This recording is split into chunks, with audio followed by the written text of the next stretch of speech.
Now, this number, was there any considerable addition as a result of the activity of the last several months? Would you say, how many were there January 1st, 1968? We were approaching 400,000 in January of this year. One of the things that's hard to discern is the fact that we are the fastest growing labor organization within the body of the AFL-CIO.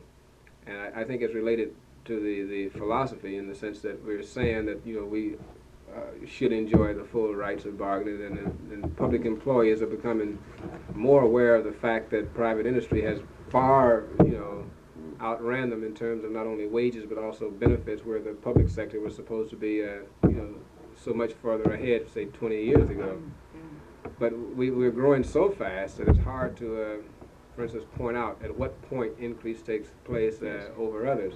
Could you, for the sake of the tape, could you sort of generalize on what category many of the workers fall into, for instance, sanitation workers? I would say the bulk of the workers are in the what we would call the sub-professional classifications, not necessarily relegated to sanitation employees, but for instance, we have parks and recreation employees, sanitation employees, hospital employees, any number of zoo employees, and even into the professional classes, we've got doctors, dentists, engineers, technicians, clerks.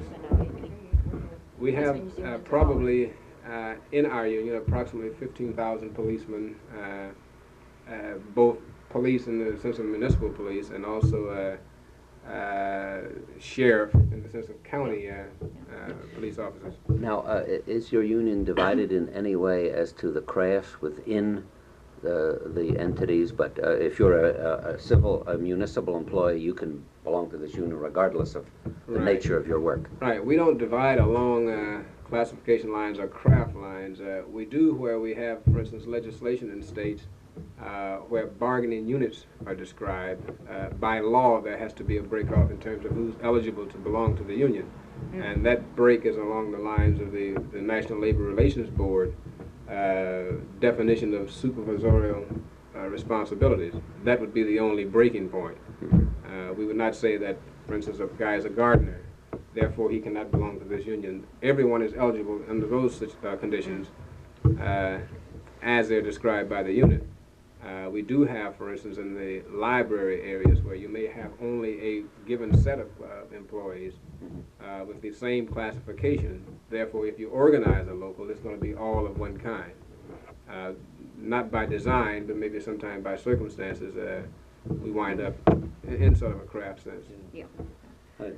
Before we even get a little further about the union and so on, Joan, I'm somewhat fascinated and interested in William Lucy himself.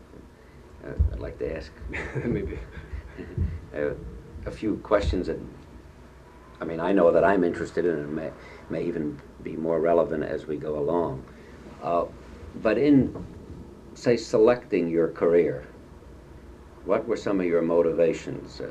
I don't even want to put ideas in your mind.